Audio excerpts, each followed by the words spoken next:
ನಮಸ್ಕರಿಸಿ ಇವತ್ತಿನ ದಿವಸ ಹುಡುಕಟ್ಟಿ ಗ್ರಾಮದಲ್ಲಿ ಈ ಭಾಗದ ಶಾಸಕರು ಬೆಳಗಾವಿ ಜಿಲ್ಲಾ ಉಸ್ತುವಾರಿ ಸಚಿವರಾದಂಥ ಸಾಮಾನ್ಯ ಸತೀಶಣ್ಣ ಜಾರಕಿಹೊಳಿ ಅವರ ಒಂದು ಅನುದಾನದಲ್ಲಿ ಅದೇ ರೀತಿ ಈ ಭಾಗದ ಲೋಕಸಭಾ ಸದಸ್ಯರಾದಂಥ ಸಹೋದರಿ ಪ್ರಿಯಾಂಕಾ ಜಾರಕಿಹೊಳಿ ಅವರ ಒಂದು ಆದೇಶದಂತೆ ಹುಡುಕಟ್ಟಿ ಗ್ರಾಮದಲ್ಲಿ ಏನು ಮುಂದಿನ ತಿಂಗಳ ಏನು ಜಾತ್ರೆ ಇದೆ ಈ ಜಾತ್ರೆಗಾಗಿ ಹಲವಾರು ಕೆಲಸಗಳನ್ನು ಮಾಡಬೇಕಂತೇಳಿ ಊರಲ್ಲಿರುವ ಗ್ರಾಮ ಪಂಚಾಯಿತಿಯ ಸದಸ್ಯರು ಮತ್ತು ದೇವಸ್ಥಾನ ಪಂಚ ಕಮಿಟಿಯ ಎಲ್ಲ ಸದಸ್ಯರು ಕೂಡ ಕೂಡಿ ಮಾನ್ಯ ಶಾಸಕರಲ್ಲಿ ಒಂದು ನಿವೇದನೆ ಕೊಟ್ಟಾಗ ಆ ಕಾರ್ಯಕ್ರಮಗಳನ್ನು ಇವತ್ತು ಜಾತ್ರೆ ನಿಮಿತ್ತವಾಗಿ ಇವತ್ತು ತಮಗೆಲ್ಲ ಮಂಜೂರು ಮಾಡಿಕೊಟ್ಟಿದ್ದಾರೆ.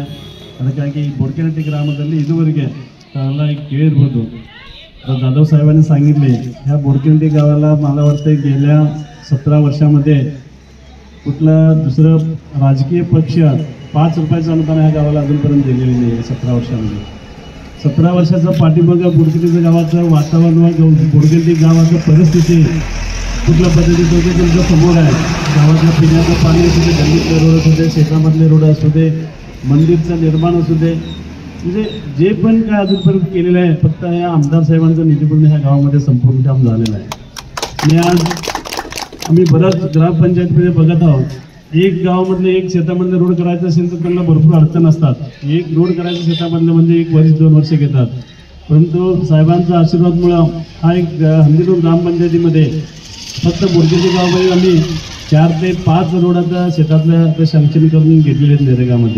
नरेगामध्ये सँक्शन करून घेतले म्हणजे हे फक्त तसं सँक्शन करून त्यांनी देत नाहीत. त्यामध्ये त्यांना मटेरियल कास्ट आणि हजेरीचं तुलना करून देतात. तरी पण पालकमंत्री आपला साहेब असल्यामुळं त्या जडपी शिवसाहेबांनी जे पण ह्या भागातील गावामध्ये शेतकऱ्यांना अडचण आहे ते बाबा कोणाला अडचण होऊ नये ह्याच्या मनामध्ये ठेवून घेऊन त्यांनी ह्या शेतातल्या सर्व रस्ते त्यांनी मंजूर करून दिलेले आहेत. आणि एवढंच माझं विनंती आहे ज्या पद्धतीनं गावचा सर्वांगीण विकास असेल तर गावातील सर्व लोक सुखी नसतात.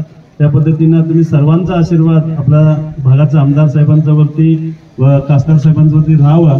त्या म्हणजे भविष्यामध्ये ज्यांना अन्न देतात त्या अन्नाचा ऋण आपण आठवण ठेवणं प्रत्येकाचं कर्तव्य असतोय. आणि ह्याच्यासाठी तुमचं पुढील जे जात्रा म्हणजे आणखीन पण काही कामं राहतील ते काम त्यांना आपण पूर्ण करूया. म्हणजे हे जात्रा एकदम यशस्वीरित्याने पार पडवायचं आहे. आणि पुढच्या वर्षी हंदीपूर गावातील लक्ष्मीदेवीचं यात्रा सुद्धा त्यांनी आता केलं म्हणजे दिनांक निगडित केलेले आहेत.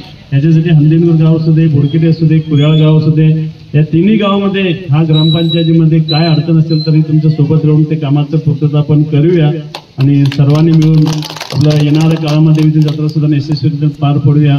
आणि आज आपल्याला जे बोलून हे मान सन्मान दिला आणि ह्या पूजा करायची संधी लावून दिल्याबद्दल मी गावकऱ्यांना व ग्रामपंचायतच्या सर्व सदस्यांना मनापासून ह्या बाळासाहेबांच्या आमदारच्या वतीनं व खासदारच्या वतीनं मी अभिनंदन करून माझे 2 शब्द विनंती करतो.